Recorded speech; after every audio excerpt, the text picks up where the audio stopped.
Ayan mga sis, harvest na dito sa garden. Coriander leaves. Ganito ang pag-harvest ko ng coriander leaves. Isa-isahin. Ayan. Pang-garnishing sa ulam. Nagsabaw ako ng baka mga sis. Isang hiwa. Bumili ako ng isang hiwa. Tapos pinalambot ko. Nilagyan ko ng sili na isang ganito. Ayan o. Isang dakot na sili. Tapos ayan talong. See you sa ating kainan. Tapos naglaga ako ng dal. Beans. Yung aking sinabaw, hindi sila kumakain, sila Ilyas noon. Tsaka yung mga bata. Sa kanila kari-kari lang yan sila. Ayaw nila ng sabaw. So tayo mga Pilipino, mahilig tayo magpasabaw. Basta uminom ng sabaw. Mainitan ng sikmura. Ganun tayo.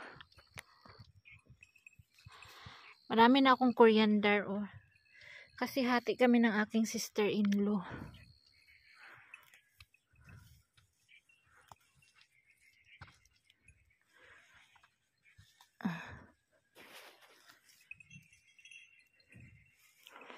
Kasi pag hindi mo to isa-isahin, maraming mga damo-damo na makasali. Malagay mo sa iyong ulam, yung ibang mga sagbot, yung mga ibang grass, nakaka-allergy. Pag makain mo, pag ano ka, manghupong ka, malaki yung mga mukha mo. Kaya, need isa-isahin. Baka may makasama. So, ayan. Pag ano nito, hugasan pa siya to pagtapos mo ng slice na maliliit. So, ayan na. Coriander leaves na isang tali na yan. Alam niyo sa bayan namin, isang ganito, isang dakot na coriander leaves. Ano na yan siya? 150. Oo. Nagmahal na rin ngayon mga sis yung mga gulay. Bili ka, ang mahal na rin, kaya mas maganda may tanim. 150 lang ha, ito lang pang garnish lang. Yung talong 250 ang kilo. Sa rupees ha, pero pag sa piso mura lang pag i-convert mo, i-divide mo by 5. Yun sa piso. Divide 5. Mura pa rin pag i-convert mo sa piso na pera. Pero pag pera nila dito, mahal na rin. So yun, kain muna tayo, magpalambo tayo ng baka, isang hiwang baka. Hi! Hi! Suka and our isang hiwang nilaga na baka. Bakara. Dito. Side mo. Oh, malamig oy. Sobra. So while kakain ako, kwentuhan mo sila doon sa pagpunta natin ng Islamabad. Sa party. Islamabad, marami. Mga sis, to yung talong, kalabasa. O, higop tayo ng sabaw at saka maraming sili. Ay. Itong isa, hindi to kumakain. Bakit hindi ka kumakain? Tapos na ako. Anong kinain mo? Kain ako chicken curry. Tsaka isa matamis. Hindi ko na ano yun. Halwa, sabi ni halwa in English. Hindi ko naman yun. Halwa or sa atin sa Pilipinas is biko. Biko iba na. Ang biko nila dito, parang halwa harina na nilagyan ng asukal na niluto. Iya, harina.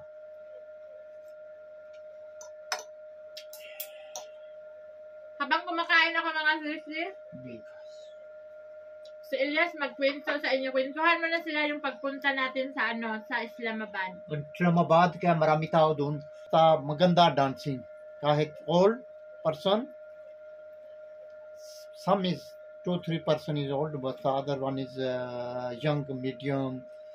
Maganda dancing, maganda singing. Ay. Nice. I like that one. Kasi mga sis, gusto nito mga 16, mga ano. I like Filipino brands, Filipino person basta. Eh? Ano pa, sabihin mo Isa lahat. pa. Ano pa, basta maganda that one. Christmas party. No, they will not make New Year party. Hindi, yun na yun. Maganda food bigay sila. Maganda. Nice. Masarap. Nagtanong siya kung meron pa ba daw New Year party. Sabi ko, wala na, gayon lang.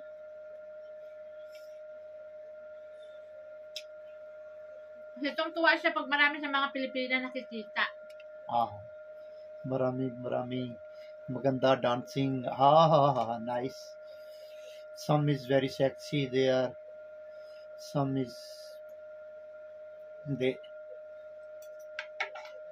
Sexy lang pala gusto mo. Oh, taxi na sexy, okay, but oh, I guess. अस्सलाम वालेकुम मैं हूँ वीडियो को गया था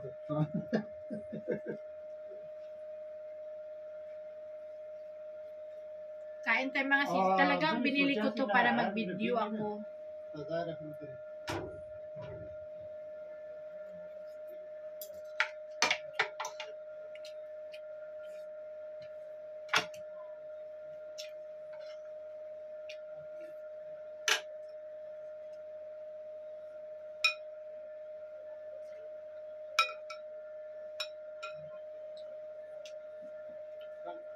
Kalabasa mga sis.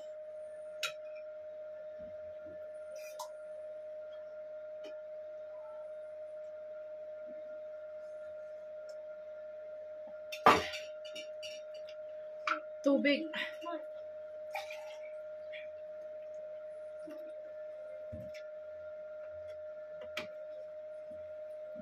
Alam nyo, kahit malamig, malakas pa rin ako sa tubig. Tapos ang dami kong ihi din. Or ano sa kumakain ha.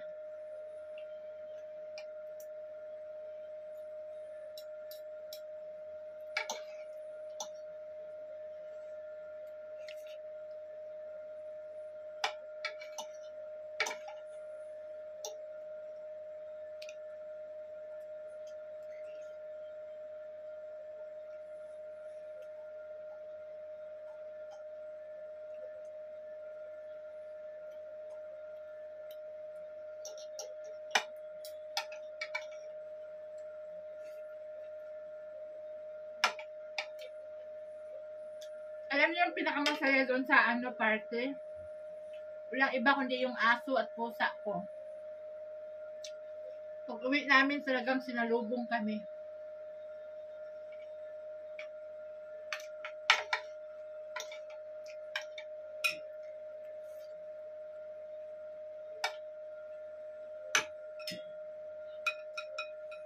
Ganun ako mga sis.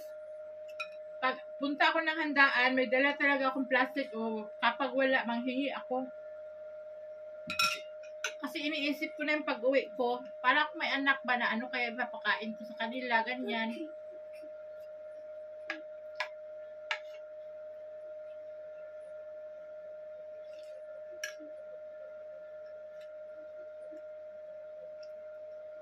Alam mo yung busog ka, tapos busog yung mga alaga mo.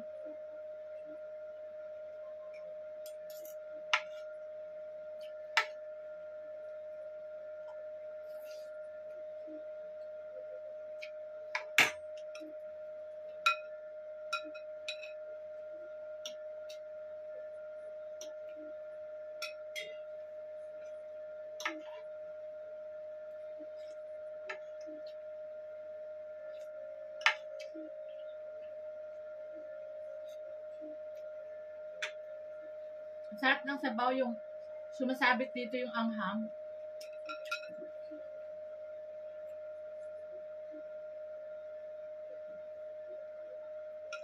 Isang dakot yung nilagay kong sili. Ayun o, mga green. May red.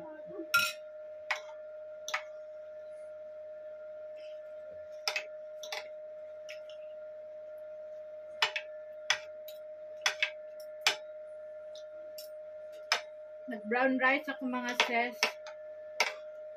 Mura dito yung brown rice sa amin. Alam mo yung 850? 1 kilo at 1 kilo at kalahati, 850 rupees. So, i-divide yun sa 5. Yun yun sa piso. Mura ang ano dito. Brown rice.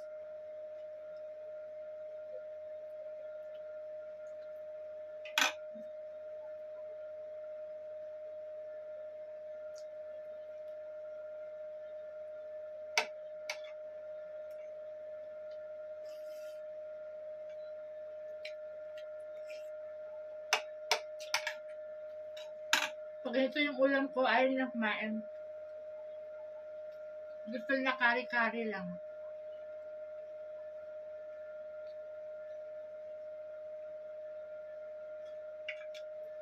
Eh ako, namimiss talaga natin yung pagkain na walang mantika. Minsan, sabaw-sabaw lang.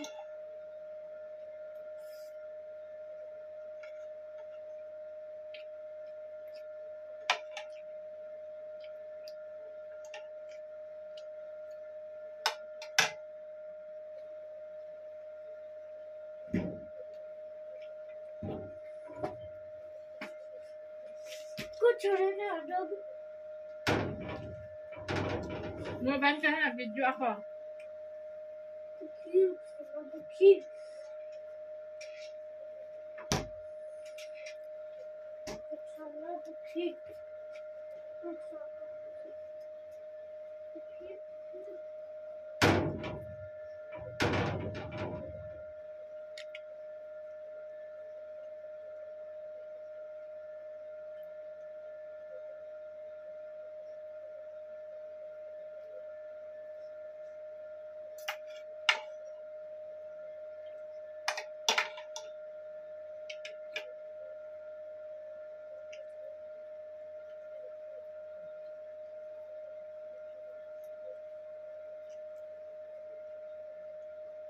Ang sarap ng texture ng baka, oh.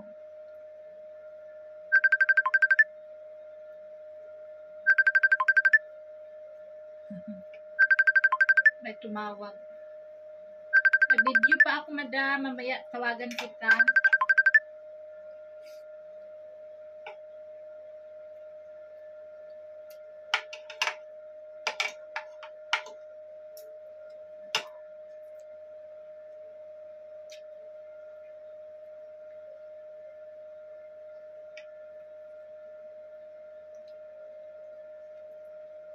Parang hanggang bukas ito.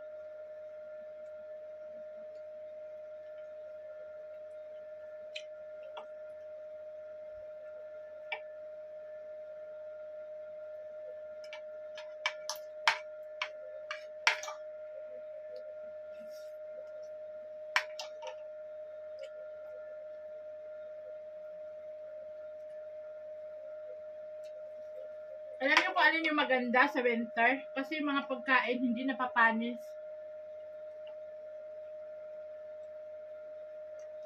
Kapag tag-init, magsaing ka ngayong gabi, kinabukasan, panis na.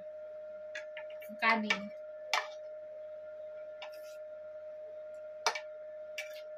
Kailangan talaga ilagay sa ref. Pag ganito, winter, walang lagay-lagay sa ref, hindi man sira.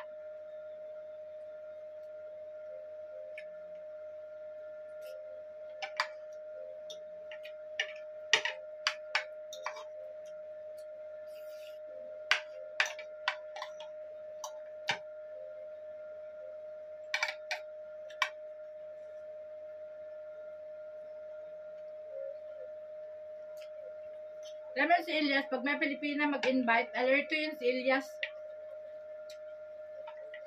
Gusto din ng gala.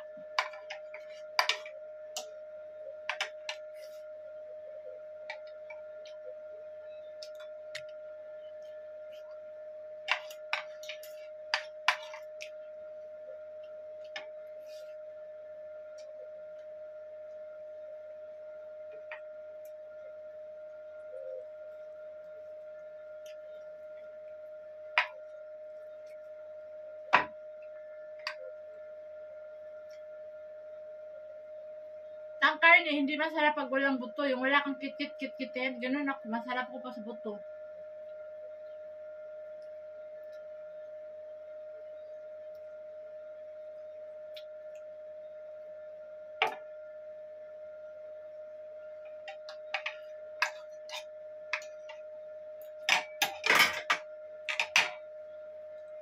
Magulay tayo mga sis. Ubus na yung brown rice.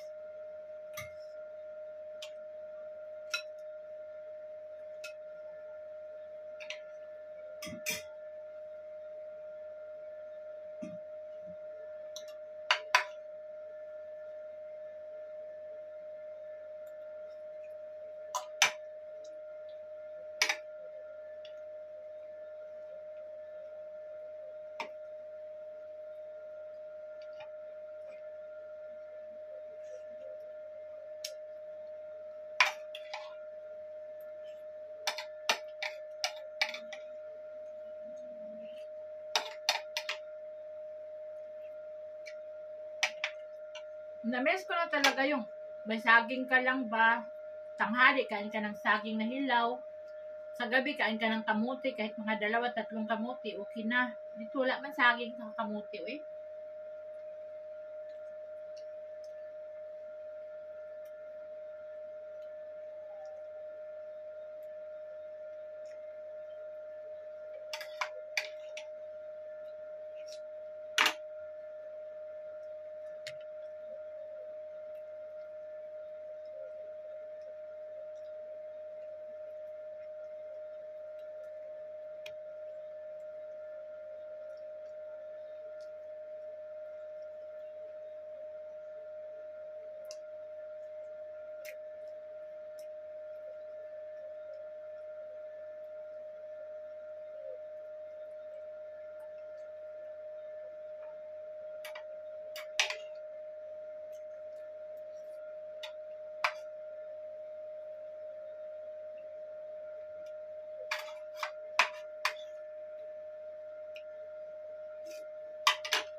Pag ako nagluluto ng ganito sabaw, 1 o 2 hiwa lang talaga yung bibilhin ko kasi ako lang naman kumakain. Hindi yan sila mahilig sa sabaw, sa mga gulay. Lalo na si Elias, hindi yan mahilig sa gulay, makarni yan si Elias. Kaya, kung anong pag niluluto ko, hindi ko siya pinapakain.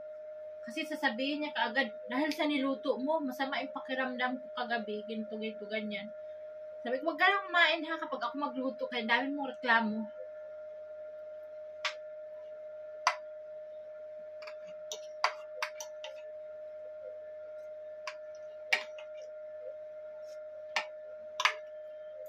Ganon yan siya.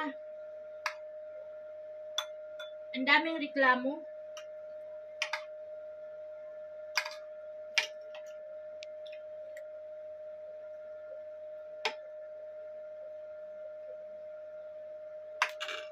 Nung bago pa kami, walang reklamo. Ngayon, ang tagal na kami, nagkatigulang na, ang dami ng reklamo.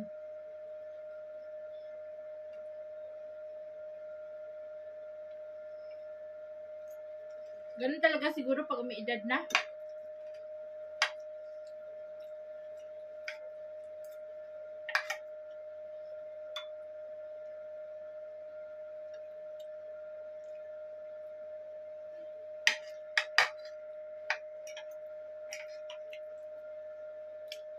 Ang sistema niya, pag magkasakit, magtanong yung mga kapatid, o bakit ganito, ano ba kinakain mo? Ganito, sumbong ko na Elias.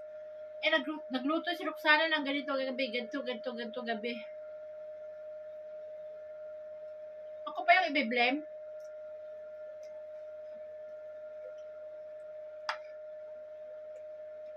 Parang bata lang, no?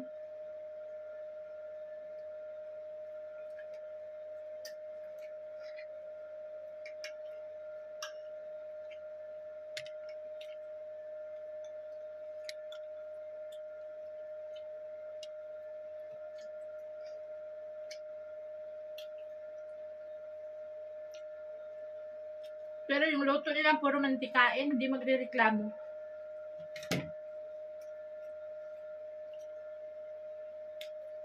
Always kare-kare. Sabi ko kanya, kumain ka ng gulay, kumain ka ng sabaw.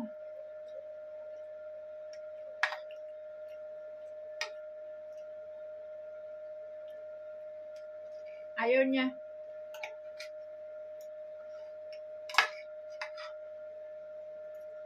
Makain lang yan siya ng sabaw kapag magkasakit. Lutuan siya ng sabaw ng native na manok mga kapatid niya.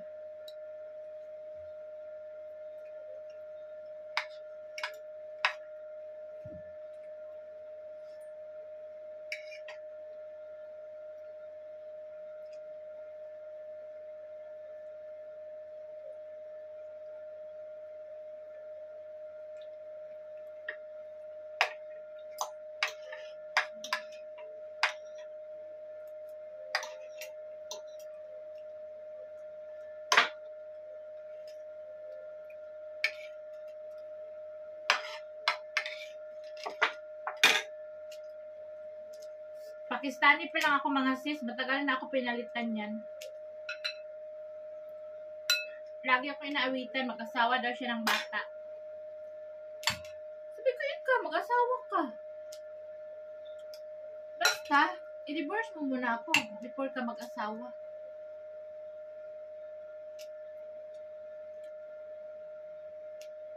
Sabi ko sa kanya,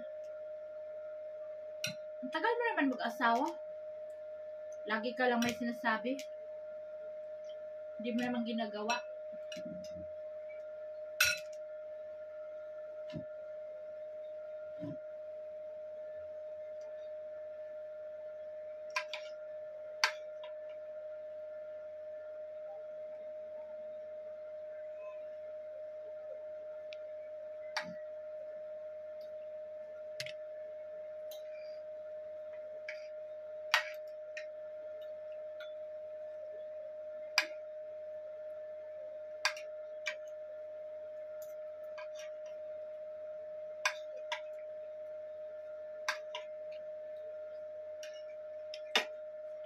Gusto yan yung mag-asawa ng bata kasi ako daw mahina na ako sa kama.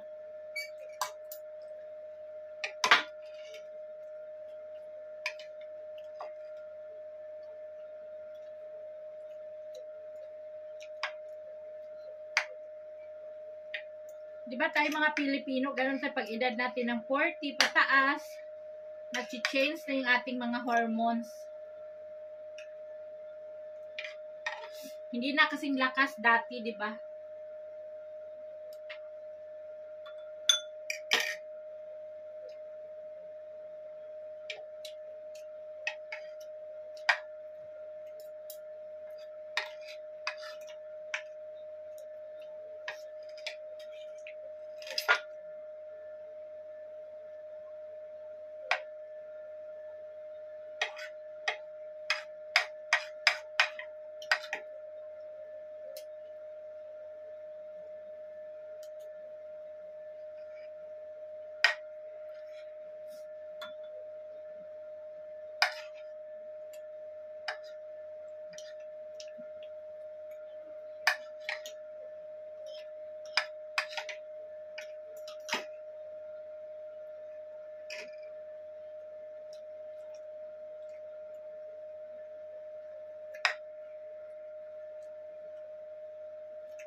Thank you mga sis.